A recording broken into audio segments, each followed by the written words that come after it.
ദൈവത്തിന്റെ പരിശുദ്ധ നാമം വാഴ്ത്തപ്പെടുമാറാകട്ടെ. അനുഗ്രഹീതമായ ഒരു ദിവസം കൂടെ കർത്താവ് നമുക്ക് ദാനമായി നൽകിയതോർത്ത് ഞാൻ ദൈവത്തെ സ്തുതിക്കുന്നു. ഈ പ്രഭാതവേളയിൽ കർത്താവിന്റെ തിരുവചനവുമായിട്ട് വീണ്ടും അത്യുന്നതനായ ദൈവത്തിന്റെ പാദപീഠത്തിലേക്ക് അടുത്തു വരുവാൻ കർത്താവ് നമുക്ക് അവസരമൊരുക്കിയല്ലോ. ഭജന കേൾവിക്കായി എന്നോടൊപ്പം ഓൺലൈനിലായിരിക്കുന്ന എല്ലാ പ്രിയപ്പെട്ടവർക്കും കർത്താവായ യേശു ക്രിസ്തുവിന്റെ നാമത്തിലുള്ളതായ വന്ദനം അറിയിക്കുകയാണ്. അതോടൊപ്പം തന്നെ അവസരമൊരുക്കുന്ന കർത്താവിന്റെ ദാസന്മാരോടുള്ളതായ നന്ദിയെയും ഈ തരുണത്തിൽ ഞാൻ അറിയിക്കുകയാണ്. എഫേസ്യ ലേഖനത്തിൽ നിന്നാണ് നാം ഈ ദിവസങ്ങൾ ചിന്തിച്ചു വരുന്നത്. എഫേസ്യ ലേഖനം പൗലോസിന്റെ ഒരു വിലപ്പെട്ട ലേഖനമാണ്. അതിൽ 1-ാം അധ്യായത്തിന്റെ 4 മുതലുള്ളതായ വാക്യങ്ങളാണ് നാം കഴിഞ്ഞ ക്ലാസ്സിൽ പഠിച്ച് തുടങ്ങിയത്. 4 മുതലുള്ളതായ വാക്യം ഇങ്ങനെയാണ് നമുക്ക് വായിപ്പാനായിട്ട് കഴിയുന്നത്. നാം തന്റെ സന്നിധിയിൽ വിശുദ്ധരും നിഷ്കളങ്കരുമാകേണ്ടതിന്, നമ്മുടെ കർത്താവ് വിശുദ്ധരുമാകേണ്ടതിന് ദൈവം ലോക സ്ഥാപനത്തിന് മുമ്പേ നമ്മെ ക്രിസ്തുവിൽ തിരഞ്ഞെടുക്കുകയും തിരുഹിതത്തിന്റെ പ്രസാദപ്രകാരം യേശുക്രിസ്തു മുഖാന്തരം നമ്മെ ദത്തെടുക്കേണ്ടതിന് ദൈവം പ്രിയനായവരിൽ നമുക്ക് സൗജന്യമായി നൽകിയ തന്റെ കൃപാമഹത്വത്തിന്റെ പുകഴ്ചയ്ക്കായി സ്നേഹത്തിൽ നമ്മെ മുൻനിയമിക്കുകയും ചെയ്തുവല്ലോ. സ്വർഗത്തിലെ സകല ആത്മീയ അനുഗ്രഹങ്ങളാലും അനുഗ്രഹിച്ചിരിക്കുന്നു എന്ന് പൗലോസ് പറഞ്ഞിട്ട് ആ ആത്മീയ അനുഗ്രഹങ്ങൾ എന്തെല്ലാമെന്ന് താൻ വിശദീകരിക്കുകയാണ്. ഈ അധ്യായത്തിൽ നാം മുമ്പ് ചിന്തിച്ചതുപോലെ 8 ആത്മീയ അനുഗ്രഹങ്ങളെ കുറിച്ച് പൗലോസ് വിശദമാക്കുന്നുണ്ട്. ആ ആത്മീയ അനുഗ്രഹങ്ങളാണ് നമ്മുടെ ആദ്യത്തെ ചിന്താവിഷയം. അതിൽ 4 മുതലുള്ളതായ നാം വായിച്ചതായ വാക്യങ്ങളിൽ ആ 3 വാക്യങ്ങൾ 3 ശ്രേഷ്ഠമായ ആത്മീയ അനുഗ്രഹങ്ങളെ കുറിച്ച് പ്രസ്താവിക്കുകയാണ്. അതിൽ ഒന്നാമത് നാം ചിന്തിച്ചത് ക്രിസ്തുവിലുള്ളതായ തിരഞ്ഞെടുപ്പ് എന്നുള്ളതാണ്. ക്രിസ്തുവിൽ നമ്മെ തിരഞ്ഞെടുത്തു. അതോടുള്ളതായ വിഷയത്തിൽ 6 കാര്യങ്ങൾ നാം ചിന്തിപ്പാനിടയായി. തിരഞ്ഞെടുപ്പ് എന്നാൽ എന്ത്? ദൈവത്തിന്റെ തിരഞ്ഞെടുപ്പിന്റെ പ്രത്യേകത, ദൈവം എങ്ങനെയാണ് തിരഞ്ഞെടുത്തത്, ആരെയാണ് തിരഞ്ഞെടുത്തത്, എപ്പോഴാണ് തിരഞ്ഞെടുത്തത് എന്ന് തുടങ്ങി 6 കാര്യങ്ങൾ നാം ഇതിനോടകം ചിന്തിപ്പാനായി കർത്താവ് നമുക്ക് കൃപ നൽകി. ഇന്ന് 7ാമത്തെ വിഷയത്തിലേക്ക്, തിരഞ്ഞെടുപ്പുമായിട്ടുള്ളതായ ബന്ധത്തിൽ 7ാമത്തെ വിഷയത്തിലേക്കാണ് നമ്മുടെ ചിന്തയെ തിരിക്കുന്നത്. വളരെ ശ്രദ്ധയോടെ, വളരെ ഗൗരവത്തോടെ ചിന്തിക്കേണ്ടതായ ഒരു വിഷയമാണ് 7ാമത്തെ വിഷയം. എന്താണ് 7ാമത്തെ വിഷയം? ക്രിസ്തുവിൽ നമ്മെ തിരഞ്ഞെടുത്തു എന്ന് പൗലോസ് പറയുമ്പോ ആ തിരഞ്ഞെടുപ്പിന് ഒരു ലക്ഷ്യമുണ്ട്. ദൈവം നമ്മെ തിരഞ്ഞെടുത്തത് എന്തിനു വേണ്ടിയാണ് തിരഞ്ഞെടുത്തത്? അതാണ് ഇന്നത്തെ നമ്മുടെ ആദ്യത്തെ ചിന്താവിഷയം. തിരഞ്ഞെടുപ്പ് ശ്രേഷ്ഠമാണ്. ക്രിസ്തുവിൽ നമ്മെ തിരഞ്ഞെടുത്തു. ലോക സ്ഥാപനത്തിന് മുമ്പേ നമ്മെ തിരഞ്ഞെടുത്തതാണ്. നാം തിരഞ്ഞെടുക്കപ്പെടുവാൻ യോഗ്യതയില്ലാതിരുന്നതായ സ്ഥാനത്താണ് ആ തിരഞ്ഞെടുപ്പ് നമ്മുടെ മേൽ ക്രിസ്തു മുഖാന്തരം ഭാഗ്യവശാൽ ലഭിപ്പാനിടയായിട്ട് തീർന്നത്. അങ്ങനെയെങ്കിൽ ആ തിരഞ്ഞെടുപ്പ് എന്തിനു വേണ്ടി എന്ന് പൗലോസ് വ്യക്തമാക്കുന്നതായ ഭാഗമാണ്. അതിന്റെ ആ 4-ാം അധ്യായത്തിന്റെ ആരംഭത്തിൽ പൗലോസ് അത് വ്യക്തമാക്കിക്കൊണ്ടാണ് ആത്മീയ അനുഗ്രഹങ്ങളിലേക്ക് പൗലോസ് വാതായനം തുറക്കുന്നത്. എന്താണ് തിരഞ്ഞെടുപ്പിന്റെ ലക്ഷ്യം? ക്രിസ്തുവിൽ നമ്മെ തിരഞ്ഞെടുത്തത് നാം ദൈവത്തിന്റെ സന്നിധിയിൽ വിശുദ്ധരും നിഷ്കളങ്കരും ആകേണ്ടതിന്. വിശുദ്ധരും നിഷ്കളങ്കരുമാകേണ്ടതിന്. അതാണ് തിരഞ്ഞെടുപ്പിന്റെ ലക്ഷ്യം. അത് വെറുതെ നാം പറഞ്ഞു പോകുന്ന വിഷയമായിരിക്കരുത്. വളരെ ആഴമായി ചിന്തിക്കേണ്ടതായ കാര്യമാണ്. കാരണം തിരഞ്ഞെടുപ്പ്, ക്രിസ്തുവിൽ നമുക്ക് ലഭിച്ചതായ തിരഞ്ഞെടുപ്പ് അതിശ്രേഷ്ഠമായതുകൊണ്ട്, അതിമഹത്തായതുകൊണ്ട്, ഭാഗ്യമേറിയതായ ഒരു തിരഞ്ഞെടുപ്പായതുകൊണ്ട് ആ തിരഞ്ഞെടുപ്പിനോടുള്ളതായ ബന്ധത്തിൽ അതിന്റെ ലക്ഷ്യപൂർത്തീകരണം എന്ന് പറയുന്നത് വളരെ പ്രധാനമാണ്. എന്തിനു വേണ്ടിയാ തിരഞ്ഞെടുത്തത്? വിശുദ്ധരും നിഷ്കളങ്കരുമാകേണ്ടതിന്. കൊലോസ്യ ലേഖനം 1-ാം അധ്യായത്തിന്റെ 22-ാമത്തെ വാക്യവും ഇതോടുള്ളതായ ബന്ധത്തിൽ ഇതേ കാര്യമാണ് പ്രസ്താവിക്കുന്നത്. നാം ദൈവത്തിന്റെ മുമ്പിൽ വിശുദ്ധരും നിഷ്കളങ്കരും കുറ്റമില്ലാത്തവരുമായി നിർത്തേണ്ടതിന് അവനിപ്പോൾ തന്റെ ജഡശരീരത്തിൽ തന്റെ മരണത്താൽ നിരപ്പിച്ചു. യേശുക്രിസ്തു തന്റെ മരണത്താൽ നമ്മെ നിരപ്പിച്ചത്, ദൈവത്തോട് നിരപ്പിച്ചത് എന്തിനു വേണ്ടിയാണ് എന്ന് കൊലോസ്യ ലേഖനത്തിലും പൗലോസ് പറയുകയാണ്. വിശുദ്ധരും നിഷ്കളങ്കരും കുറ്റമില്ലാത്തവരുമായി നമ്മെ നിർത്തേണ്ടതിന് വേണ്ടിയാണ്. അപ്പൊ വിശുദ്ധി എന്ന് പറയുന്നത് ഒരു ആഴമായ വിഷയമാണ്. നാം വെറുതെ പറഞ്ഞു പോകേണ്ടതായ വിഷയമല്ല. വിശുദ്ധി മാനുഷിക പരിഗണന വെച്ച്, മാനുഷിക അളവുകോൽ വെച്ച് വിശുദ്ധിയുടെ മാനദണ്ഡം നിർണയിക്കേണ്ടതല്ല. ഈ ലോകത്തിന്റെ ചുറ്റുപാടനുസരിച്ച്, ലോകത്തിന്റെ സംസ്കാരം അനുസരിച്ച്, നമ്മുടെ അറിവനുസരിച്ച് നാം തുലനം ചെയ്യേണ്ട നാം മാനദണ്ഡം കൽപ്പിക്കേണ്ട ഒരു വിഷയമല്ല ദൈവത്തിന്റെ വിശുദ്ധി. അഥവാ നമ്മെ തിരഞ്ഞെടുത്തതായ ദൈവത്തിന്റെ ഉദ്ദേശം മാനുഷിക നിർണയങ്ങൾക്ക് അതീതമാണ്. എന്താണ് വിശുദ്ധീകരിക്കപ്പെടുക എന്ന് പറഞ്ഞാൽ? വളരെ മനസ്സിലാകത്തക്ക രീതിയിലുള്ളതായ ലഘുവായ അർത്ഥം എന്ത് എന്ന് ചോദിച്ചാൽ, ദൈവിക കാര്യങ്ങൾക്ക് വേണ്ടി വേർതിരിക്കപ്പെട്ടത് എന്നാണ് അതിന്റെ അർത്ഥം. ദൈവിക കാര്യങ്ങൾക്ക് വേണ്ടി വേർതിരിക്കപ്പെട്ടത്. ഒരു മനുഷ്യനെ സംബന്ധിച്ച് അവൻ ത്രിമാന ഘടകം ഉള്ളവനാണ്. അവനിൽ ഒരു ആത്മാവുണ്ട്, അവനൊരു ദേഹിയുണ്ട്, അവനൊരു ശരീരമുണ്ട്. അപ്പൊ വിശുദ്ധി എന്ന് പറയുമ്പോ ഈ മൂന്ന് കാര്യങ്ങളെയും ഒരുപോലെ ബാധിച്ചെങ്കിൽ മാത്രമേ, ഒരുപോലെ അതിനെ കണക്ട് ചെയ്തെങ്കിൽ മാത്രമേ വിശുദ്ധിയുടെ ശരിയായിട്ടുള്ളതായ ലെവലിലേക്ക് വരികയുള്ളൂ. ദൈവം നമ്മെ വിശുദ്ധരായി വേർതിരിക്കുമ്പോൾ നമ്മുടെ ആത്മാവ് മാത്രം വിശുദ്ധീകരിക്കപ്പെട്ടാൽ പോരാ, നമ്മുടെ ദേഹിയും കൂടെ വിശുദ്ധീകരിക്കപ്പെട്ടാൽ പോരാ, നമ്മുടെ ശരീരവും കൂടെ വിശുദ്ധീകരണത്തിനായിട്ട് ഏൽപ്പിക്കണമെന്നാണ് പൗലോസ് വ്യക്തമായി പറയുന്നത്.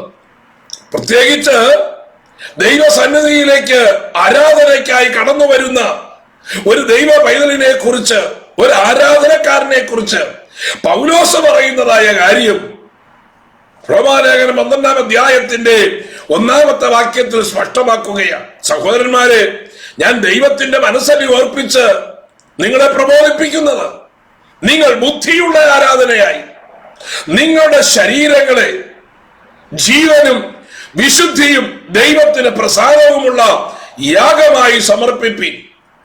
അപ്പോ അവിടെ ശരീരങ്ങൾ എന്ന് പറയുകയാണ്. ശരീരത്തിന്റെ അവയവങ്ങൾ, നമ്മുടെ ജഡശരീരത്തെ ദൈവം മുമ്പാകെ യാഗമായി സമർപ്പിക്കണം. ദൈവത്തിനായി അത് വേർതിരിക്കപ്പെട്ടതായ ഒരു നിലയിലേക്ക് കടന്നു വരണം. നമ്മുടെ ശരീരം ക്രിസ്തുവിലെ ആ വിശുദ്ധി എന്ന് പറയുന്നത് ഇവിടെ വേദപുസ്തകത്തിൽ, പ്രത്യേകിച്ച് പുതിയ നിയമത്തിൽ വിശുദ്ധി എന്നതിന് ഉപയോഗിച്ചിരിക്കുന്നതായ പദപ്രയോഗങ്ങൾ എവിടെയൊക്കെയാണ് എന്ന് ചിന്തിച്ചാൽ ആ വിശുദ്ധിയുടെ മാനദണ്ഡം എന്ത് എന്ന് നമുക്ക് മനസ്സിലാക്കുവാനായിട്ട് കഴിയും.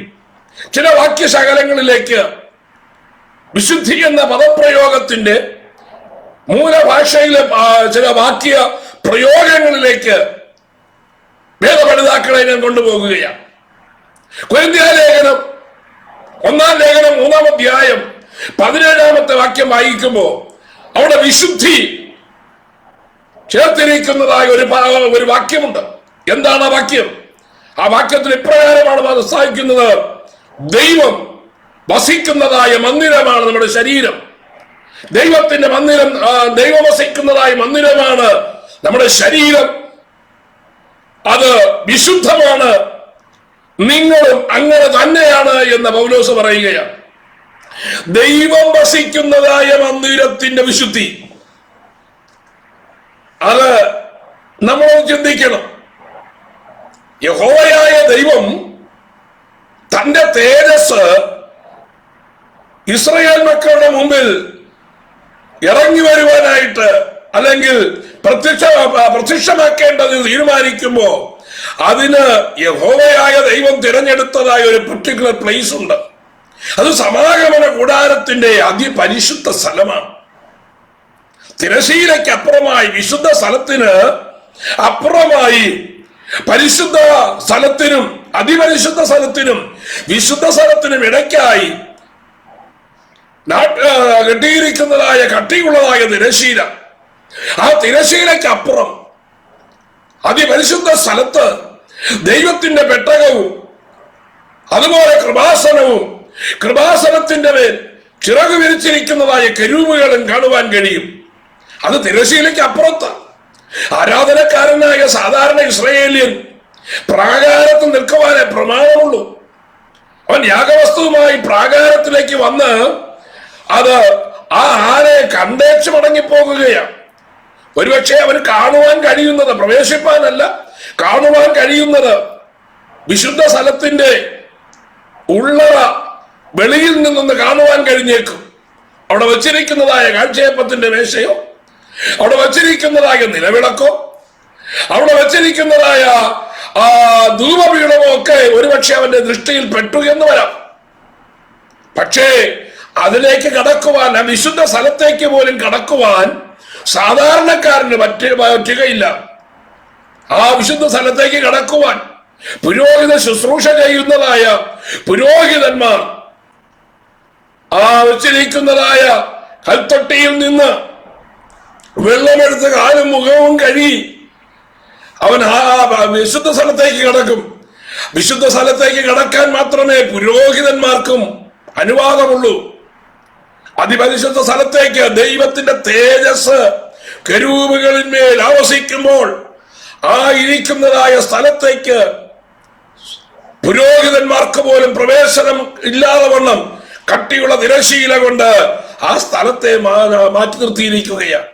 ആണ്ടിലൊരിക്കൽ മാത്രം മഹാപുരോഹിതൻ പാപയാഗം കഴിച്ചതായ യാഗമൃഗത്തിന്റെ രക്തമൊരു കയ്യിൽ കിണ്ണത്തിലെടുത്ത് വളരെ ഭയത്തോടെ ആ തിരശീലയെ അല്പമൊന്നു മാറ്റി ആ തിരശീലയ്ക്ക് അകത്തേക്ക് കടക്കുമ്പോൾ ദൈവത്തിന്റെ ആലയത്തിന്റെ വിശുദ്ധിക്ക് ചേരാത്തതായ, പരിശുദ്ധ സ്ഥലത്തിന് ചേരാത്തതായ എന്തെങ്കിലും എനി മൈന്യൂട്ട് പ്രോബ്ലം, വളരെ നിസ്സാരമെന്ന് മനുഷ്യൻ വിചാരിക്കുന്നതായ ഏതെങ്കിലും ഒരു വിഷയം അവന്റെ ജീവിതത്തിലുണ്ടെങ്കിൽ ആ മഹാപുരോഹിതൻ അവിടെ വീണു മരിക്കത്തക്ക വിധത്തിൽ ദൈവത്തിന്റെ തേജസ്, ദൈവിക വിശുദ്ധി അവിടെ ഇറങ്ങി അധിവസിക്കുകയാണ്.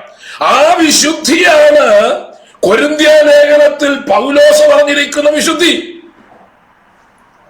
വിശുദ്ധരും നിഷ്കളങ്കരുമാകേണ്ടതിന് നാം വിശുദ്ധിയുടെ മാനദണ്ഡം പലപ്പോഴും മറ്റുള്ളവരുടെ പ്രവൃത്തിയുമായി, ലോകത്തിന്റെ ചുറ്റുപാടുമായി, ലോകത്തിന്റെ ആഡംബരങ്ങളുമായിട്ടൊക്കെ നാം താരതമ്യപ്പെടുത്താറുണ്ട്. പക്ഷേ മാനുഷിക മാനദണ്ഡങ്ങളല്ല വിശുദ്ധിയുടെ മാനദണ്ഡം എന്ന് മനസ്സിലാക്കണം. അതിപരിശുദ്ധനായ ദൈവം വിശുദ്ധിക്ക് വെച്ചിരിക്കുന്നതായ ഒരു മാനദണ്ഡമുണ്ട്. മനുഷ്യനായിരിക്കുന്നതായ അവസ്ഥയിൽ ദൈവത്തോളം വിശുദ്ധി എന്തായാലും മനുഷ്യന് പറ്റുകയില്ല. ദൈവം താനായിരിക്കുന്നതായ ഇടത്ത് ഉന്നതമായ അവസ്ഥയിൽ ആയിരിക്കുന്നത് പോലെ മനുഷ്യനെ ആക്കിയിരിക്കുന്നതായ സ്ഥലത്ത് അവന്റെ ഉത്തരവാദിത്വത്തിൽ, അവന്റെ ചുറ്റുപാടിൽ ഉന്നതമായ ഒരു നിലവാരം അവൻ പുലർത്തേണ്ടതുണ്ട്. അതാണ് ദൈവം വെച്ചിരിക്കുന്നതായ വിശുദ്ധിയുടെ മാനദണ്ഡം. അതിനകത്ത് എന്തൊക്കെ ഉൾപ്പെടുമെന്നുള്ള കാര്യം ദൈവവചനത്തിൽ വളരെ വ്യക്തമായി വിശദീകരിച്ചിട്ടുണ്ട്. അതിലൊന്നുപോലും നിസ്സാരമായി കരുതുവാൻ മനുഷ്യന് അവകാശമില്ല. ദൈവമാണ് അത് നിർണയിച്ചിരിക്കുന്നത്. അപ്പൊ ഒന്നാമത് പറഞ്ഞിരിക്കുന്നത് ആലയത്തിന്റെ വിശുദ്ധിയാണ്. നമ്മൾ എന്താണ്? നമ്മൾ ദൈവത്തിന്റെ മന്ദിരമാണ്. നമ്മുടെ ശരീരം ദൈവം വസിക്കുന്നതായ മന്ദിരമാണ്. അതുകൊണ്ട് ദൈവം വസിക്കുന്നതായ മന്ദിരമായ നമ്മുടെ ശരീരത്തെ ദൈവിക വിശുദ്ധിയുടെ മാനദണ്ഡത്തിനനുസരിച്ച് സൂക്ഷിക്കണമെന്നാണ് ദൈവത്തിന്റെ കൽപ്പന, ആലോചന. അതിനുവേണ്ടിയാണ് ദൈവം നമ്മെ തിരഞ്ഞെടുത്തിരിക്കുന്നത്. എങ്ങനെയാണ് നമ്മുടെ അവസ്ഥ? ഈ ലോകത്തെ അല്ലെങ്കിൽ നമ്മുടെ കൂടെ നിൽക്കുന്നവരുമായിട്ടുള്ളതായ ഒരു താരതമ്യമാണോ നമ്മൾ ചെയ്യുന്നത്? എന്റെ കൂടെ നിൽക്കുന്നവർ അങ്ങനെ ആയതുകൊണ്ട് എനിക്കും അങ്ങനെയാകാം, അവൻ അങ്ങനെ പറഞ്ഞത് കൊണ്ട് എനിക്കും ഇങ്ങനെ പറയാം, അവൻ അങ്ങനെ കാണിച്ചത് കൊണ്ട് എനിക്ക് ഇങ്ങനെ കാണിക്കാം എന്നാണോ നമ്മുടെ വിശുദ്ധിയുടെ മാനദണ്ഡം അളക്കുന്നത്? തെറ്റി. നാം ദൈവത്തിന്റെ സന്നിധിയിൽ നിന്ന് വളരെ അകന്നുപോയി എന്ന് മനസ്സിലാക്കണം. വചനം വെച്ച് നാം നമ്മുടെ നിലവാരത്തെ അളക്കുവാൻ ഒരു ദൈവ പൈതൽ തയ്യാറാകണമെന്നാണ് ആ വാക്ക് നമ്മെ സൂചിപ്പിക്കുന്നത്. ആ വിശുദ്ധിയുടെ മന്ദിരത്തിന് വേണ്ടി, അല്ലെങ്കിൽ അതേ വാക്യത്തിൽ എഫേസ്യർ 2-ാം 21-ാമത്തെ വാക്യത്തിൽ പൗലോസ് അതേ കാര്യം എടുത്തു പറയുന്നുണ്ട്. വിശുദ്ധ മന്ദിരത്തിന്റെ ആ നിലവാരം എന്ത് എന്ന്. ആ വാക്യം ഇങ്ങനെയാണ്: അവരിൽ കെട്ടിടം മുഴുവനും യുക്തമായി ചേർന്ന് കർത്താവിൽ വിശുദ്ധ മന്ദിരമായി വളരുന്നു. നാം ആത്മീകമായി പക്വത പ്രാപിക്കും തോറും, ആത്മീകമായി ശുശ്രൂഷയിൽ വളരും തോറും, ആത്മീക ശക്തി പ്രാപിക്കും തോറും, ദൈവത്തോട് അടുക്കുന്നു എന്ന് നാം പറയും തോറും, നാം ആയിരിക്കുന്നതായ ഇനിഷ്യൽ സ്റ്റേജിലല്ല, ഇത് വളരുന്നൊരു വിശ്വാസമാണ്. വളരുന്ന വിശ്വാസം വിശുദ്ധ മന്ദിരമായി വളരുന്നു. ഒരു വളർച്ച, വിശുദ്ധിയിൽ ഒരു വളർച്ച ആവശ്യമാണ്. അപ്പൊ നോക്കൂ, നമ്മൾ എന്തിനു വേണ്ടിയാ വിളിച്ചത്? വിശുദ്ധരായി നിൽക്കുവാനാണ് വിളിച്ചത്. തീർന്നില്ല കേട്ടോ. എഫേസ്യ ലേഖനം 5-ാം അധ്യായം 27-ാമത്തെ വാക്യം വിശുദ്ധിയുടെ മാനദണ്ഡം എന്ത് എന്ന് അവിടെ വ്യക്തമാക്കുകയാണ്. ഇത് കർത്താവിന് വേണ്ടി വേർതിരിച്ചതായ അനുഭവമാണ്. കർത്താവിന് വേണ്ടി വേർതിരിച്ചത്.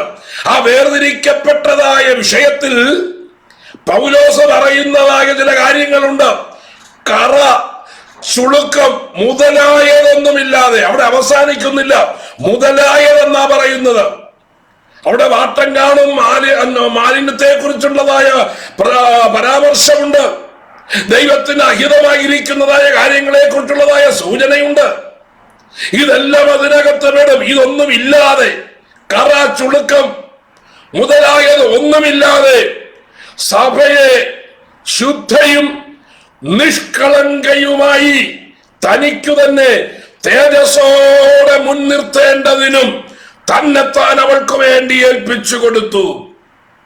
ശ്രദ്ധിക്കണം, ദൈവസഭയെ എന്തിനു വേണ്ടിയാണ് ദൈവം തിരഞ്ഞെടുത്തത്? സഭയിലെ ദൈവപൈതലിനെ ദൈവം എന്തിനു വേണ്ടിയാണ് തിരഞ്ഞെടുത്തത്? ദൈവസഭയുടെ ഉദ്ദേശം എന്ത് എന്ന് വ്യക്തമായി പൗലോസ് പരിശുദ്ധാത്മാവിൽ അവിടെ രേഖപ്പെടുത്തിയിരിക്കുകയാണ്.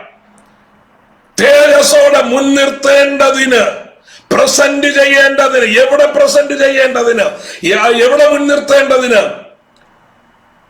കർത്താവ് തൻ ഗംഭീരനാദത്തോടും പ്രധാന ദൂതന്റെ ശബ്ദത്തോടും ദൈവത്തിന്റെ കാഹളത്തോടും കൂടെ ഇറങ്ങി വരുമ്പോൾ ക്രിസ്തുവിൽ മരിച്ചവർ മുമ്പേ ഉയർത്തെഴുന്നേൽക്കുകയും പിന്നെ ജീവനോടെ ശേഷിക്കുന്നതായ നാം കർത്താവിന്റെ സന്നിധിയിൽ രൂപാന്തരപ്പെട്ട് എടുക്കപ്പെടുകയും ചെയ്യുമ്പോൾ ദൈവസഭ തനിക്കായി വേർതിരിക്കപ്പെട്ടിരിക്കുന്നതായ ദൈവസഭയുമായി കാന്തൻ പോകുന്നത് മധ്യാകാശത്തിൽ വാഴുവാനല്ല.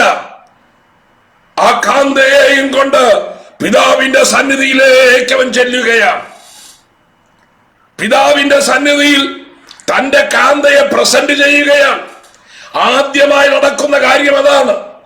പിതാവായ ദൈവത്തിന്റെ അംഗീകാരം പുത്രൻ നേടുവാൻ താൻ രക്തം കൊടുത്ത് സമ്പാദിച്ചതായ തന്നോടൊപ്പം നിൽക്കേണ്ടതിന്, തന്റെ പരിശുദ്ധിയിൽ നിൽക്കേണ്ടതിന്, തന്റെ നിഷ്കളങ്കതയിൽ നിൽക്കേണ്ടതിന് താൻ തിരഞ്ഞെടുത്ത് തന്റെ രക്തം കൊടുത്ത് വിലക്ക് വാങ്ങിയതായ ദൈവസഭയെ കുറിച്ചുള്ളതായ പിതാവിന്റെ പ്രസന്റേഷൻ കിട്ടേണ്ടതിന്, പിതാവിന്റെ അംഗീകാരം കിട്ടേണ്ടതിന് ഈ സഭയെ, തന്റെ കാന്തയെ പിതാവിന്റെ മുമ്പിൽ മുൻനിർത്തുകയാണ്. പിതാവ് സർട്ടിഫൈ ചെയ്യുമ്പോൾ ഇത് കൊള്ളാം, എന്റെ പുത്രന് വേണ്ടിയുള്ളതായ വിശുദ്ധയായ കാന്തയാണ്, ഇവളിൽ ഒരു കറയില്ല, ഇവളിൽ ഒരു മാലിന്യമില്ല, ഇവളിൽ ഒരു കുറ്റവും പറയുവാനില്ല എന്ന് പിതാവ് സർട്ടിഫൈ ചെയ്യത്തക്ക രീതിയിൽ വിശുദ്ധിയോടെ ആയിരിക്കണം ദൈവസഭയിലുള്ളതായ ഓരോ പ്രിയപ്പെട്ടവരും. അത് ആത്മാവിലെ വിശുദ്ധി, ദേഹിയിലെ വിശുദ്ധി, ശരീരത്തിലെ വിശുദ്ധി, ഇത് മൂന്നും പ്രധാനമാണ്. കാരണം അത് നമുക്ക് പുറകെ ചിന്തിക്കാൻ കാരണം എന്ത് എന്ന് തെസ്സലോനിക്ക ലേഖനത്തിൽ വളരെ വ്യക്തമായി അത് രേഖപ്പെടുത്തിയിട്ടുണ്ട്. ഈ വിശുദ്ധി എന്ന് പറയുന്നതായ വാക്ക് ഉപയോഗിച്ചിരിക്കുന്നതായ അടുത്ത പദപ്രയോഗം പത്രോസിന്റെ 2-ാം ലേഖനം 2-ാം അധ്യായത്തിന് 21-ാമത്തെ വാക്യമാണ്. ദൈവത്തിന്റെ കൽപ്പന വിശുദ്ധമാണ് എന്ന് പത്രോസ് അവിടെ എടുത്തു പറയുകയാണ്. പത്രോസ് പറയുന്നതായ കാര്യം ശ്രദ്ധിക്കൂ. തങ്ങൾക്ക് ഏൽപ്പിച്ചു കിട്ടിയതായ വിശുദ്ധ കൽപ്പനയെ നീതിയുടെ വഴിയറിഞ്ഞ ശേഷം വിട്ടുകളയുന്നതിനേക്കാൾ അത് അറിയാതിരിക്കുന്നത് അവർക്ക് നന്നായിരുന്നു. അപ്പൊ ദൈവത്തിന്റെ വായിൽ നിന്ന് വന്നതായ കൽപ്പന വിശുദ്ധ കൽപ്പന, പരിശുദ്ധനായ ദൈവത്തിന്റെ വായിൽ നിന്ന് വരുന്നതായ കൽപ്പന അത് എപ്രകാരമാണ് എന്ന് പറഞ്ഞിരിക്കുന്ന പദമാണ് വിശുദ്ധി. അതേ പദമാണ് നമ്മെ തിരഞ്ഞെടുത്തതിന് ഉപയോഗിച്ചിരിക്കുന്നതായ പദവും. അങ്ങനെയെങ്കിൽ വിശുദ്ധിയുടെ മാനദണ്ഡം എന്നെ കേൾക്കുന്നതായ ദൈവത്തിന്റെ പൈതൽ മനസ്സിലാക്കണം. അത് മാനുഷിക നിർണയത്തിന് ബേസ് ചെയ്തല്ല, ദൈവിക പ്രമാണത്തിനനുസരിച്ചായിരിക്കണം. ദൈവിക വിശുദ്ധിയാണ് വിശുദ്ധിയുടെ മാനദണ്ഡമെന്ന് ഒരു ദൈവ പൈതൽ മനസ്സിലാക്കി വേണം തന്റെ ജീവിതത്തെ ക്രമീകരിക്കുവാൻ. ഞാൻ പറയട്ടെ, എവിടൊക്കെ വിശുദ്ധീകരണം പ്രാപിക്കണം? തെസ്സലോനിക്ക ലേഖനം 5-ാം അധ്യായം 23-ാമത്തെ വാക്യത്തിൽ പൗലോസ് അത് രേഖപ്പെടുത്തിയിരിക്കുകയാണ്. കർത്താവിന്റെ പ്രത്യക്ഷതയിൽ നിങ്ങളുടെ ആത്മാവും പ്രാണനും ശരീരവും അശേഷം അനന്യമായി വെളിപ്പെടണം. കർത്താവിന്റെ പ്രത്യക്ഷതയിൽ എന്തൊക്കെയാണ് വെളിപ്പെടേണ്ടത്? ആത്മാവ് മാത്രമല്ല വെളിപ്പെടേണ്ടത്, ദേഹിയും നമ്മുടെ ദേഹവും അനന്യമായി വെളിപ്പെടണം. അപ്പോ ആത്മാവിന്റെ വിശുദ്ധി, ദേഹിയുടെ വിശുദ്ധി, ദേഹത്തിന്റെ വിശുദ്ധി, ശരീരം കൊണ്ട് ദൈവഹിതമല്ലാത്തതായ പ്രവൃത്തി ചെയ്ത് മൺമറയുന്നു എങ്കിൽ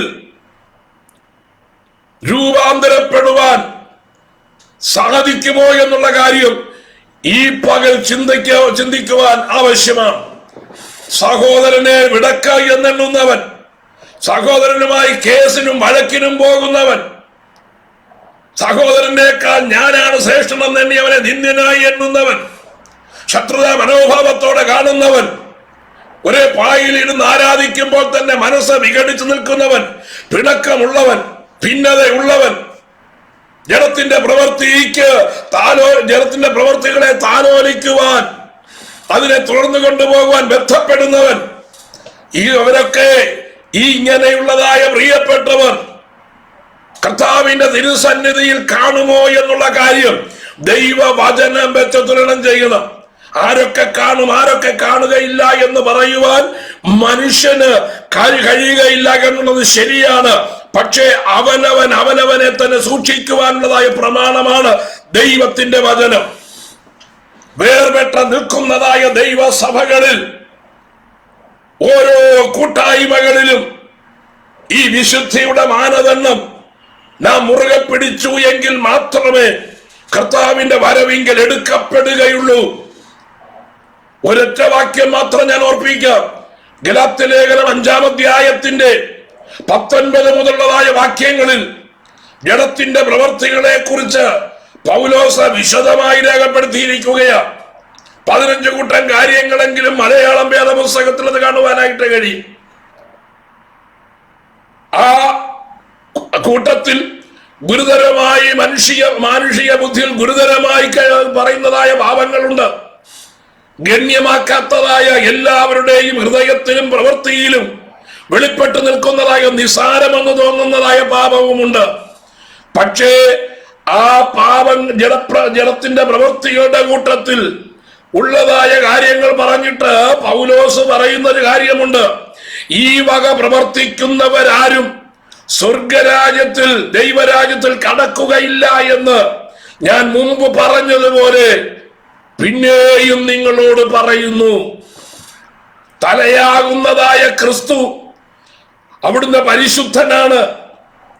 സ്വർഗീയ വിശുദ്ധിയിൽ അത്യുന്നതനായ ദൈവത്തിന്റെ വലത്തുഭാഗത്തിരിക്കുന്ന നമ്മുടെ കർത്താവ് ദൈവസഭയുടെ കാന്തനായി സഭയുടെ തലയായി നിൽക്കുമ്പോൾ ആ തലയ്ക്ക് യോഗ്യമായ ശരീരമാണോ എന്ന് ഓരോ വ്യക്തിയും സൂക്ഷിക്കണം.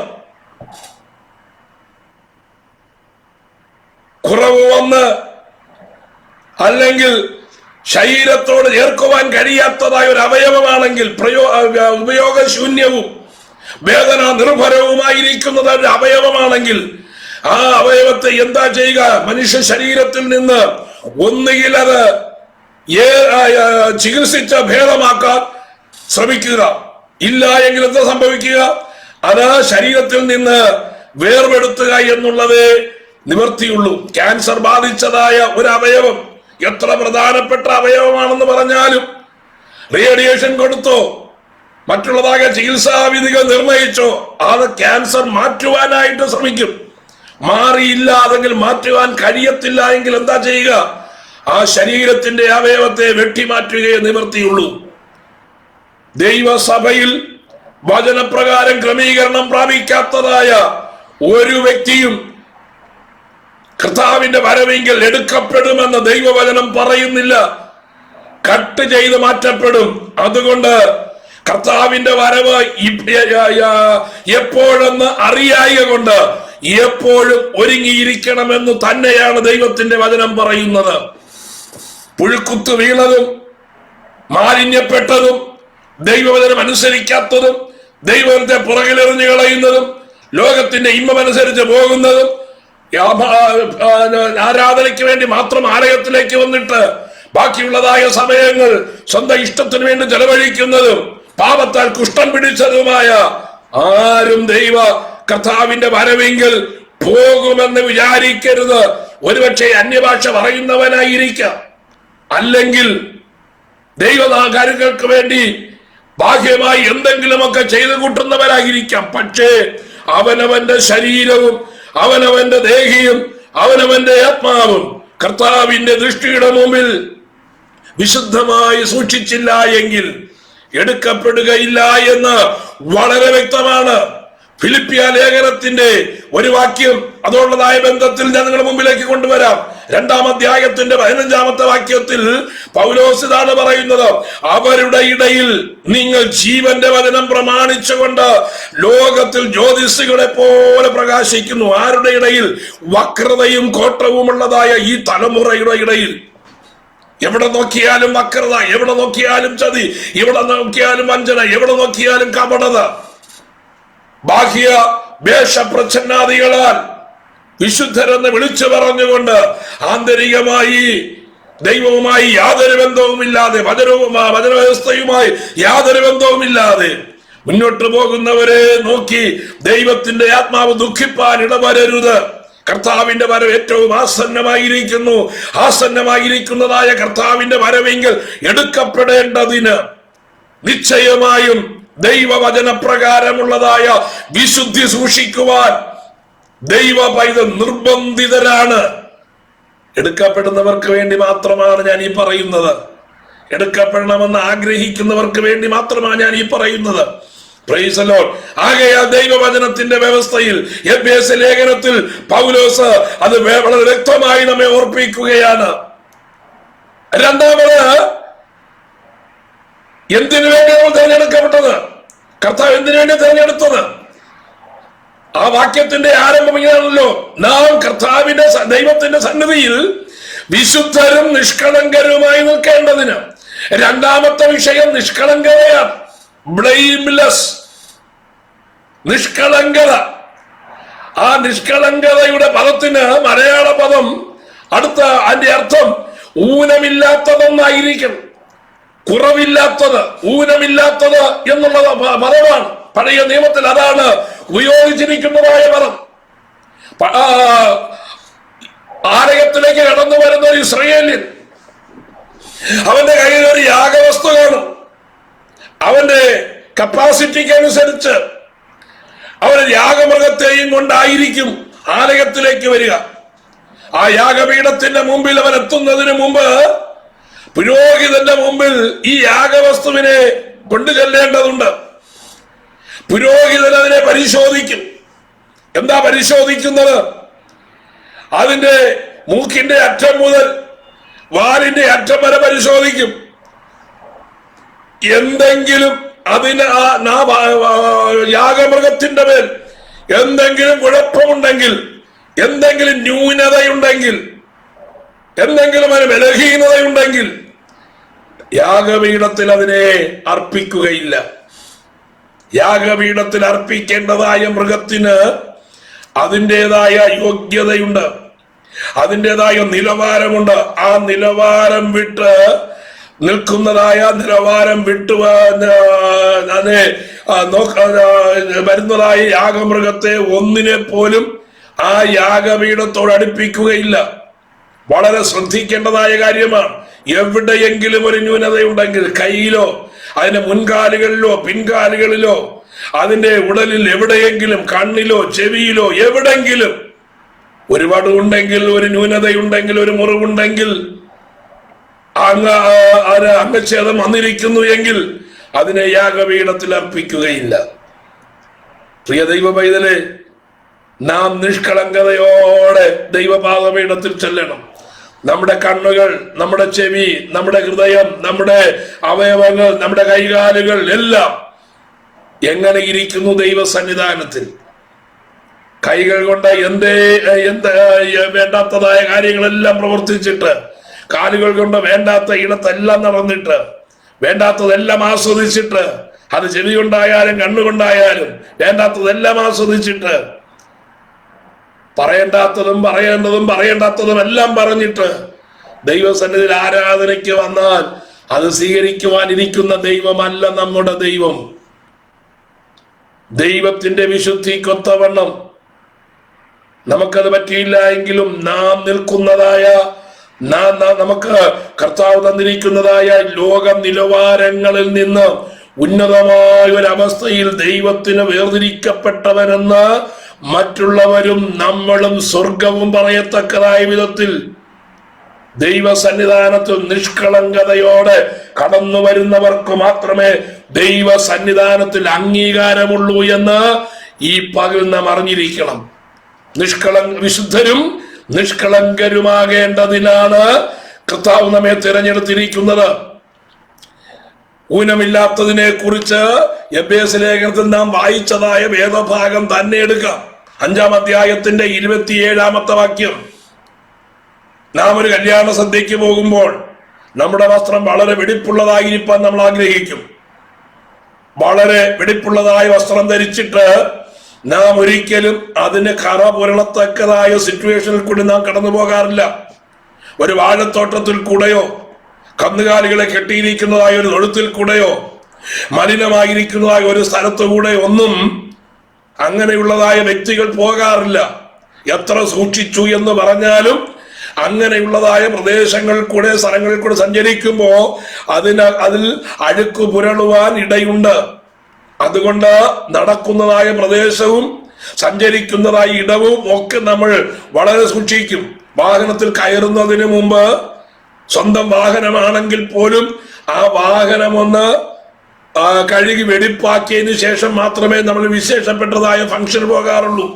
കാരണം വാഹനത്തിൽ നിന്ന് പോലും നമ്മുടെ ശരീരത്തിൽ എന്ത് പറ്റാൻ പാടില്ല? വസ്ത്രത്തിൽ ഒരു അഴുക്ക് പറ്റാനായിട്ട് പാടില്ല.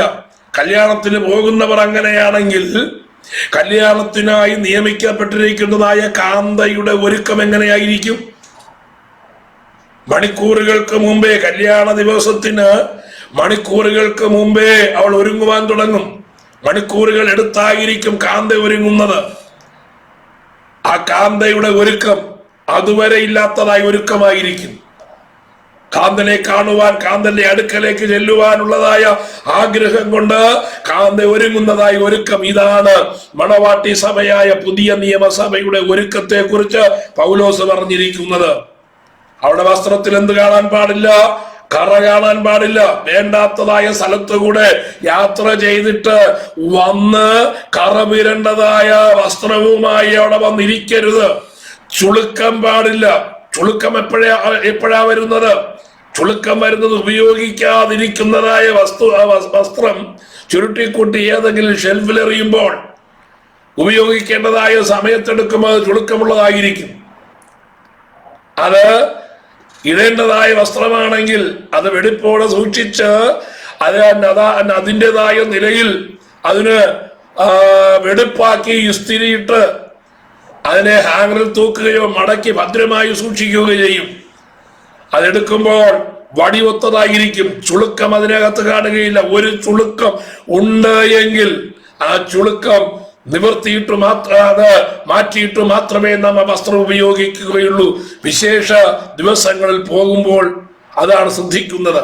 അങ്ങനെയെങ്കിൽ കാന്തന്റെ കല്യാണത്തിന് ഒരുക്കപ്പെട്ടിരിക്കുന്നതായ കാന്തയുടെ വസ്ത്രം എങ്ങനെയുള്ളതായിരിക്കണം? ഉപയോഗമുള്ളതായിരിക്കണം. നീ ഉപയോഗിക്കുന്നതായിരിക്കണം. നീ ദൈവ സന്നിധാനത്തിൽ പ്രയോജനപ്പെടുന്നവനായിരിക്കണമെന്ന് ചുരുക്കം. ഏറ്റെടുത്തതായ കൃപ അത് ഉപയോഗിക്കാതെ ഒരു താരന്ത് കിട്ടിയതായ മനുഷ്യനെ പോലെ കൊണ്ടുപോയി കുഴിച്ചിട്ടിട്ട് ഇതാ നിനക്കുള്ളത് ഞാനിതാ നഷ്ടപ്പെടുത്തിയില്ല എന്ന് പറഞ്ഞ് അത് കൊണ്ടുപോയി യജമാനന്റെ മുമ്പിൽ സമർപ്പിച്ചാൽ അങ്ങനെയുള്ളതായ പ്രവൃത്തി യജമാനൻ സ്വീകരിക്കുകയില്ല എന്ന് ഓർക്കണം. ദൈവകൃപ ഏറ്റെടുത്തതായ നിലവാരമനുസരിച്ച് ചുളുക്കമില്ലാത്തവനായിരിക്കണമെന്നാണ് പൗലോസ് തന്റെ കാന്തയായ സഭയെക്കുറിച്ച്, ക്രിസ്തുവിന്റെ കാന്തയായ സഭയെക്കുറിച്ച് വ്യക്തതയോടെ അറിയിക്കുന്നതായ കാര്യം. യൂദാ പറയുന്നത് എന്താണ്? ശ്രദ്ധിക്കൂ. യൂദായുടെ ലേഖനം 24-ാമത്തെ വാക്യം വായിക്കുമ്പോൾ അതെങ്ങനെയായിരിക്കണം? കളങ്കമില്ലാത്തതായിരിക്കണം. വീഴാതെ വണ്ണം നിങ്ങളെ സൂക്ഷിച്ച് തന്റെ മഹിമാസന്നിധിയിൽ കളങ്കമില്ലാത്തവരായി ആനന്ദത്തോടെ നിർത്തുവാൻ കഴിയുന്നവന്. അപ്പൊ കളങ്കമില്ലാത്തവരായി നിൽക്കണം, കറയില്ലാത്തവരായി നിൽക്കണം, കളങ്കമില്ലാത്തവരായി നിൽക്കണം. വെളിപ്പാട് പുസ്തകം 14-ാം അധ്യായത്തിന്റെ 5-ാമത്തെ വാക്യത്തിലേക്ക് വരുമ്പോ അവിടെ യോഹന്നാൻ പറയുന്നതായ ഒരു കാര്യം, കാന്തയുടെ കല്യാണത്തിന് വേണ്ടി ഒരുക്കപ്പെട്ടിരിക്കുന്നതായി വിശുദ്ധ ജനത്തെ കുറിച്ച് യോഹന്നാൻ പ്രസ്താവിക്കുന്നത് ഭോഷ്ക് അവരുടെ വായിൽ ഉണ്ടായിരുന്നില്ല. അവർ കളങ്കമില്ലാത്തവർ തന്നെ. കാര്യസാധ്യത്തിന് വേണ്ടി ഭോഷ്ക് പറയുവാൻ, ഇല്ലാത്തത് പറഞ്ഞുണ്ടാക്കുവാൻ, സഹോദരനെതിരെ ഇല്ലാത്ത കാര്യങ്ങൾ പറഞ്ഞു ഫലിപ്പിക്കുവാൻ കഴിയുന്നതായ നാവുകൾ ഒരുപക്ഷെ ഉണ്ടായിരിക്കാം. പക്ഷേ അത് ദൈവ സന്നിധാനത്തിൽ ദൈവം വില കൽപ്പിക്കുകയില്ല. അവരുടെ വായിൽ എന്തുണ്ടാകാൻ പാടില്ല? ഫോഷ്ക് ഉണ്ടാകുവാൻ പാടില്ല. യഹോവയുടെ പർവ്വതത്തിൽ ആർ നിൽക്കും? യഹോവയുടെ വിശുദ്ധ സ്ഥലത്ത് പർവ്വതത്തിൽ ആർ കയറും?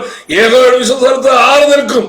നിഷ്കളങ്കരായി നടന്ന് നീതി പ്രവർത്തിക്കുകയും ഹൃദയപൂർവ്വം സത്യം സംസാരിക്കുകയും ചെയ്യുന്നവൻ. ഹൃദയപൂർവ്വം സത്യം സംസാരിക്കണം. പോട്ടെ, ഞാൻ അതിലേക്ക് കിടക്കുന്നില്ല. 14-ാം അധ്യായത്തിന്റെ 5-ാമത്തെ വാക്യമാണല്ലോ വായിച്ച വെളിപ്പാട് പുസ്തകം. ഭോഷ്ക് അവരുടെ നാവിലുണ്ടായിരുന്നില്ല. നിഷ്കളങ്കരായിരിക്കണം. ശുദ്ധയും നിഷ്കളങ്കയുമായി പിതാവിന്റെ മുമ്പിൽ നിർത്തുവാനായി ദൈവസഭ പിതാവിന്റെ മുമ്പിൽ നിൽക്കുമ്പോൾ ആപാദ ചൂടം പിതാവിന്റെ ദൃഷ്ടികൾ കാന്തയുടെ മേൽ പതിയും. ആ കണ്ണുകൾക്ക് മുമ്പിൽ, അഗ്നിജ്വാലയ്ക്കൊത്ത കണ്ണുകൾക്ക് മുമ്പിൽ ബാഹ്യമായിരിക്കുന്നതായ കാഴ്ച മാത്രമല്ല, അത് ആന്തരികമായി ഉള്ളിലേക്ക്, അന്തർഭാഗത്തിലേക്ക് അത് കടന്നു ചെല്ലും. ഇതറിയാവുന്നതായ ദാവീദ് പറഞ്ഞു, അന്തർഭാഗത്തിലെ സത്യമല്ലോ ദൈവമേ അങ്ങ് ഇച്ഛിക്കുന്നത്. അന്തർഭാഗത്തിലെ സത്യം, ഇതാണ് ഒരു ദൈവ പൈതലിന് വേണ്ടിയത്. ആ സത്യത്തോടെ ദൈവസന്നിധാനത്തിൽ നിൽപ്പാൻ ദൈവ പൈതൽ തയ്യാറാകണമെന്നാണ് കർത്താവിന്റെ കൽപ്പന. പത്രോസ് ഇക്കാര്യത്തെ കുറിച്ച് പറയുന്നതായ ഒരു വാക്യശകലമുണ്ട്, അത് പറയാതെ പോകുവാൻ പറ്റുകയില്ല. പത്രോസിന്റെ 1-ാം ലേഖനം 1-ാം അധ്യായം 19-ാമത്തെ വാക്യം, ക്രിസ്തുവിന്റെ രക്തത്തിന്റെ ആ വിശുദ്ധിക്ക് തുല്യമുള്ളതായിരിക്കണം നമ്മുടെ നിഷ്കളങ്കത. പൗലോസ് പറയുന്നു, വ്യർത്ഥവും പിതൃപാരമ്പര്യവുമായുള്ള നിങ്ങളുടെ നടപ്പിൽ നിന്ന് നിങ്ങളെ വീണ്ടെടുത്തിരിക്കുന്നത് പൊന്ന് വെള്ളി മുതലായി അഴിഞ്ഞു പോകുന്ന വസ്തുക്കളെ കൊണ്ടല്ല, പിന്നെ എന്തിനെ കൊണ്ടാണ്? ക്രിസ്തു എന്ന നിർദോഷവും നിഷ്കളങ്കവുമായ കുഞ്ഞാടിന്റെ വിലയേറിയ രക്തം കൊണ്ടത്ര എന്ന് നിങ്ങൾ അറിയുന്നുവല്ലോ. അപ്പൊ കുഞ്ഞാടിന്റെ വിലയേറിയ രക്തം കൊണ്ട്, നിർദോഷവും നിഷ്കളങ്കവുമായ ആ രക്തം കൊണ്ട് വീണ്ടെടുക്കപ്പെട്ടവരായിരിക്കുന്ന ദൈവത്തിന്റെ ജനത്തിന്റെ നിഷ്കളങ്കത എന്തായിരിക്കണമെന്ന് ദൈവത്തിന്റെ വചനം നമ്മെ ഓർപ്പിക്കുകയാണ്. അബ്രഹാമിനോട് പറഞ്ഞത്, അബ്രഹാമേ നീ എന്റെ മുമ്പിൽ നിഷ്കളങ്കനായി നടക്ക എന്നാണ്. നിഷ്കളങ്കനായി നടക്ക. ഹൃദയത്തിൽ വക്രത വെച്ചുകൊണ്ട്, ഹൃദയത്തിൽ പക വെച്ചുകൊണ്ട്, ഹൃദയത്തിൽ ഈർഷ്യ വെച്ചുകൊണ്ട്, ഹൃദയത്തിൽ പിണക്കം വെച്ചുകൊണ്ട്, ഹൃദയത്തിൽ സഹോദരനുള്ളതായ വെറുപ്പ് വെച്ചുകൊണ്ട്, ഭിന്നതയ്ക്കുള്ളതായ കാര്യം അന്വേഷിച്ചുകൊണ്ട് ദൈവസന്നിധാനത്തിൽ വിശുദ്ധൻ എന്ന് പറയുവാൻ ആർക്കും കഴിയുകയില്ല. വിശുദ്ധിയുടെ മാനദണ്ഡം ഉയർന്ന മാനദണ്ഡമാണ്. നമ്മുടെ മാനുഷിക നിലവാരം വെച്ച് അളക്കേണ്ടതല്ല വിശുദ്ധിയും നിഷ്കളങ്കതയും. അതുകൊണ്ട് ദൈവം നമ്മെ എന്തിനു വേണ്ടിയാ വേർതിരിച്ചിരിക്കുന്നത്? വിശുദ്ധരും നിഷ്കളങ്കരുമാകേണ്ടതിനു വേണ്ടിയാണ്. ആ വിശുദ്ധിയുടെ മാനദണ്ഡത്തിലേക്ക് വരും. ഫിലിപ്പിയ ലേഖനത്തിന്റെ 2-ാം അധ്യായത്തിന്റെ 15-ാമത്തെ വാക്യവും, ലോകത്തിൽ ജ്യോതിഷികളെ പോലെ പ്രകാശിക്കേണ്ടതിനാണ് കർത്താവ് നമ്മെ വിളിച്ചിരിക്കുന്നത്. ലോകത്തിൽ ജ്യോതിഷികളെ പോലെ പ്രകാശിക്കേണ്ടതിന്. യാക്കോബിന്റെ ലേഖനം 2-ാം അധ്യായത്തിന്റെ 5-ാമത്തെ വാക്യത്തിൽ യാക്കോബ് പറയുന്നത് നമുക്ക് കാണുവാൻ കഴിയും. എന്തിനു വേണ്ടി വിളിച്ചിരിക്കുന്നറിയാമോ? വിശ്വാസത്തിൽ സമ്പന്നരും സ്വർഗരാജ്യത്തിന്റെ അവകാശികളുമാകാൻ വേണ്ടിയാണ് യാക്കോബ് വിളിച്ചിരിക്കുന്നത്. 2-ാം അധ്യായത്തിന്റെ 5-ാമത്തെ വാക്യം വായിക്കുന്നത് ഇങ്ങനെയാണ്: പ്രിയ സഹോദരന്മാരെ കേൾപ്പീൻ, ദൈവം ലോകത്തിൽ ദരിദ്രരായവരെ വിശ്വാസത്തിൽ സമ്പന്നരും തന്നെ സ്നേഹിക്കുന്നവർക്ക് വാഗ്ദത്തം ചെയ്ത രാജ്യത്തിന്റെ അവകാശികളുമാകേണ്ടതിന് തിരഞ്ഞെടുത്തില്ലയോ? അപ്പൊ അതിനു വേണ്ടിയാണ് നമ്മൾ തിരഞ്ഞെടുത്തിരിക്കുന്നത്. ഈ തിരഞ്ഞെടുപ്പ് ശ്രേഷ്ഠമാണ്. ഈ തിരഞ്ഞെടുപ്പ് ഭാഗ്യകരമാണ്. ഈ തിരഞ്ഞെടുപ്പ് ദൈവത്തിന്റെ സന്നിധാനത്തിൽ നിഷ്കളങ്കരായി നിൽക്കുവാനായിട്ടാണ്. ഈ തിരഞ്ഞെടുപ്പ് ഫലം കായ്ക്കേണ്ടതിന് വേണ്ടിയും കൂടിയാണ്. കർത്താവായ യേശു ക്രിസ്തു പറഞ്ഞു, യോഹന്നാന്റെ സുവിശേഷം 15-ാം അധ്യായത്തിന്റെ 16-ാമത്തെ വാക്യത്തിൽ, നിങ്ങൾ പോയി ഫലം കായ്ക്കേണ്ടതിനും നിങ്ങളുടെ ഫലം നിലനിൽക്കേണ്ടതിനുമായിട്ടാണ് നിങ്ങൾ തിരഞ്ഞെടുത്തിരിക്കുന്നത്. നമ്മൾ നേരത്തെ ചിന്തിച്ച ഒരു വാക്യമാണത്. നിങ്ങളെന്നെ തിരഞ്ഞെടുത്തു എന്നല്ല, ഞാൻ നിങ്ങളെ തിരഞ്ഞെടുത്തു, നിങ്ങൾ പോയി ഫലം കായ്ക്കേണ്ടതിനും നിങ്ങളുടെ ഫലം നിലനിൽക്കേണ്ടതിനും ഞാൻ നിങ്ങളെ ആക്കി വച്ചിരിക്കുന്നു. റോമാലേഖനം 8-ാം അധ്യായത്തിന്റെ 29-ാമത്തെ വാക്യം, ക്രിസ്തുവിന്റെ സ്വരൂപത്തോട് അനുരൂപരാകുവാനാണ് കർത്താവ് നമ്മൾ തിരഞ്ഞെടുത്തത്. അവൻ മുന്നറിഞ്ഞവരെ തന്റെ പുത്രൻ അനേക സഹോദരന്മാരിൽ ആദ്യജാതനാകേണ്ടതിന് അവന്റെ സ്വരൂപത്തോട് അനുരൂപരാകുവാൻ മുന്നറിയിപ്പിച്ചിരിക്കുകയാണ്. ഈ തിരഞ്ഞെടുപ്പിന്റെ മാനദണ്ഡം എന്ന് പറയുന്നത് ഈ ലോകപ്രകാരമുള്ളതല്ല, പ്രപഞ്ച തത്വമനുസരിച്ചുമല്ല, ദൈവത്തിന്റെ കൃപ മാത്രമാണ് ഈ തിരഞ്ഞെടുപ്പിന് അടിസ്ഥാനമെന്ന് നാം മനസ്സിലാക്കണം. അതുകൊണ്ട് ഈ കർത്താവിന്റെ തിരഞ്ഞെടുപ്പ് വിശുദ്ധരും നിഷ്കളങ്കരുമായി ദൈവസന്നിധിയിൽ നിൽക്കേണ്ടതിന് വേണ്ടിയാണ്. വിശുദ്ധിയുടെ ലെവല് എല്ലാവരിലും തങ്ങളുടെ വിളിച്ചിരിക്കുന്നതായ ഇതിനനുസരിച്ച്, വിളിക്കനുസരിച്ച് വിശുദ്ധിയുടെ ആ ലെവലിന് മാറ്റം വരും. ഒരു ഉദാഹരണം മാത്രം പറഞ്ഞ് ഞാൻ ആ ടോപ്പിക് അവിടെ അവസാനിപ്പിക്കാം. ഇസ്രായേൽ ജനത്തിൽ ദൈവം നാസീർ വ്രതം അനുഷ്ഠിക്കാനായിട്ട് കൊടുത്തിരിക്കുന്ന ഒരു പ്രമാണമുണ്ട്. ജനനം മുതൽ കർത്താവിനായി വേദനിക്കപ്പെട്ടതായ നാസരി വ്രതക്കാരൻ അവന്റെ ജീവിതത്തിൽ അവൻ ചെയ്യരുതാത്തതായ പല കാര്യങ്ങൾ മോശമുഖാന്തരമുള്ളതായ പ്രമാണത്തിൽ കൊടുത്തിട്ടുണ്ട്. എന്തൊക്കെയാണ്? അവൻ തലയിൽ ക്ഷൗരക്കത്ത് തൊടുവാനായിട്ട് പാടില്ല, മുന്തിരിയുടെ ഫലം കഴിക്കുവാൻ പാടില്ല, അവൻ മരിച്ചതായ ഇടങ്ങളിൽ പോകുവാൻ പാടില്ല, ശവശരീരത്തിൽ തൊടുവാൻ പാടില്ല എന്ന് തുടങ്ങി നാസീർ വ്രതക്കാരൻ ചെയ്യേണ്ടതായ പല കാര്യങ്ങൾ മോശമുഖാന്തരം കൊടുത്തിട്ടുണ്ട്.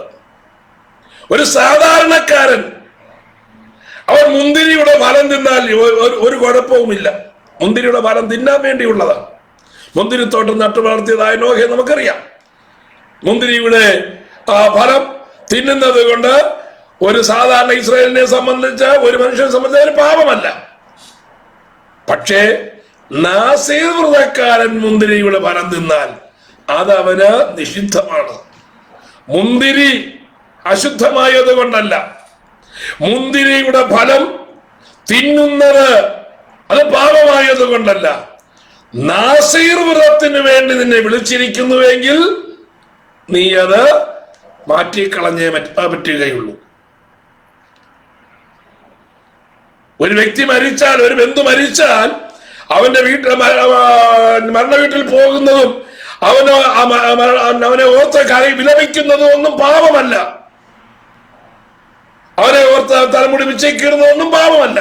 പക്ഷേ ഒരു നാസീർ വ്രതക്കാരൻ മൃഗത്തിന്റെയോ മനുഷ്യന്റെയോ ശവം തൊട്ടാൽ അതവൻ നിഷിദ്ധമാണ്. ഒരു സാധാരണക്കാരൻ മുടി ക്ഷൗരം ചെയ്താൽ ഒരു കുഴപ്പവുമില്ല, അതവന് യോഗ്യതയായി എണ്ണും. പക്ഷേ ഒരു നാസീർ വ്രതക്കാരന്റെ തലയിൽ ക്ഷൗരക്കത്തി തൊട്ടാൽ അതവൻ നിഷിദ്ധമാണ്. അപ്പൊ നോക്കൂ, എന്തിനായി വിളിച്ചിരിക്കുന്നു എന്നതിന്റെ അടിസ്ഥാനത്തിൽ ചെയ്യേണ്ടതും ചെയ്യേണ്ടാത്തതുമായ കാര്യമുണ്ട്. ചെയ്യേണ്ടാത്തതായ കാര്യം ചെയ്യുന്നതും ചെയ്യേണ്ടതായ കാര്യങ്ങൾ ചെയ്യാതിരിക്കുന്നതും ദൈവിക പ്രമാണത്തിന് വിരുദ്ധമാണ്. അതാണ് പാപം, അതാണ് അശുദ്ധി.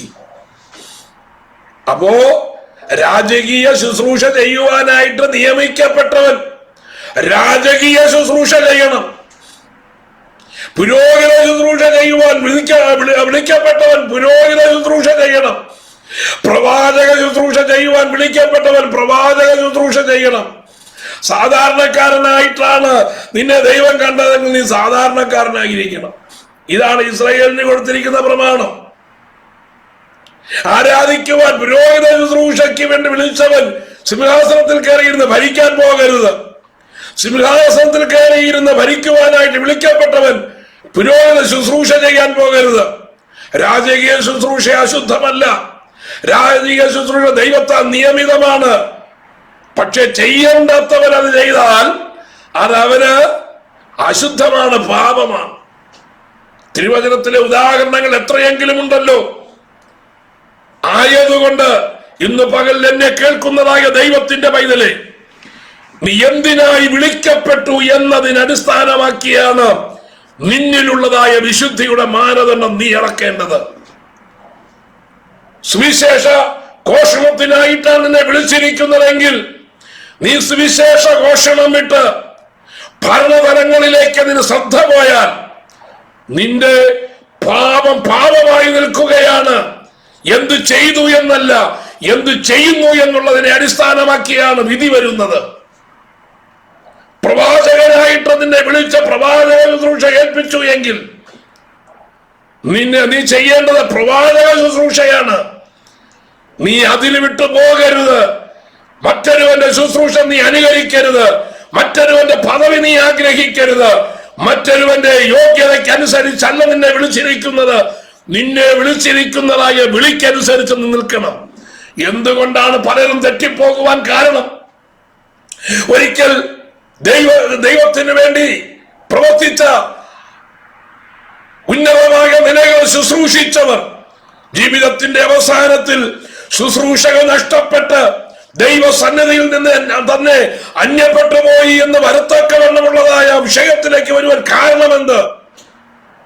വിളിച്ച വിളിയുടെ ഉദ്ദേശം മനസ്സിലാക്കാതെ, തിരഞ്ഞെടുപ്പിന്റെ ഉദ്ദേശം മനസ്സിലാക്കാതെ അതിൽ നിന്ന് വിട്ടുപോകുന്നത് കൊണ്ടാണ് എന്ന് മനസ്സിലാക്കണം. ആകയാൽ എന്താണ് ശുശ്രൂഷ എന്ന് പഠിച്ചവൻ, ഏത് ശുശ്രൂഷയ്ക്കാണ് വിളിക്കപ്പെട്ടത് എന്ന് ദൈവം പ്രത്യേകമായി കരുതി ശുശ്രൂഷ ഏൽപ്പിച്ചവർ ആ ശുശ്രൂഷയിൽ തന്നെ ഉറ്റിരിക്കുവാൻ ബന്ധപ്പെടണം. അപ്പോസ്തലന്മാർ പറഞ്ഞു, ഞങ്ങളോ വചന ശുശ്രൂഷയിലും പ്രാർത്ഥനയിലും ഉറ്റിരിക്കും. മേശമേലുള്ളതായ ശുശ്രൂഷയെന്ന് ഞങ്ങൾക്ക് പറഞ്ഞതല്ല, ഞങ്ങൾ വചന ശുശ്രൂഷയിലും പ്രാർത്ഥനയിലും ഉറ്റിരിക്കും. എന്തിനാ വിളിച്ചത്? ഭരിക്കാനാണ് വിളിച്ചതെങ്കിൽ ഭരിക്കാൻ പോകും, പ്രസംഗിക്കാനാണ് വിളിച്ചതെങ്കിൽ പ്രസംഗിക്കാൻ പോകും, പ്രവചിക്കാനാണ് വിളിച്ചതെങ്കിൽ പ്രവചനത്തിന് പോകും. എല്ലാം കൂടെ ചെയ്യുവാൻ നിയോഗമുള്ളവരെല്ലാം ചെയ്യട്ടെ. പക്ഷേ ഒന്ന് മാറ്റിവെച്ചിട്ട്, ഒന്നിന്റെ മൂർച്ച കുറച്ചിട്ട് മറ്റതിലേക്ക് തിരിയുമ്പോൾ സൂക്ഷിക്കണം. സ്വയം വിചിന്തനം ചെയ്യട്ടെ. പാത വിട്ടുപോയിട്ടുണ്ടെങ്കിൽ, ലക്ഷ്യം വിട്ടുപോയിട്ടുണ്ടെങ്കിൽ മടങ്ങി വരുന്നതായ അനുഭവം ഉണ്ടായേ മതിയാകുകയുള്ളൂ. തിരഞ്ഞെടുപ്പ് ശ്രേഷ്ഠമാണ്. തിരഞ്ഞെടുപ്പ് നഷ്ടപ്പെടുത്തിയിട്ട് ദൈവസന്നിധാനത്ത് നിൽക്കുവാൻ കഴിയുകയില്ല. എന്ത് ചെയ്തു എന്നുള്ളതല്ല, എന്ത് ചെയ്യുന്നു എന്നുള്ളതും എന്ത് ചെയ്യുവാൻ നിയോഗിക്കപ്പെട്ടു എന്നുള്ളതും പ്രധാനമാണ്. അതിലേക്ക് മടങ്ങി വരുവാൻ ദൈവജനവും ശുശ്രൂഷകന്മാരും വളരെ ശ്രമിക്കണം. അതിൽ നിന്ന് മാറിപ്പോകുവാൻ ഇടയായിട്ട് തീരരുത്.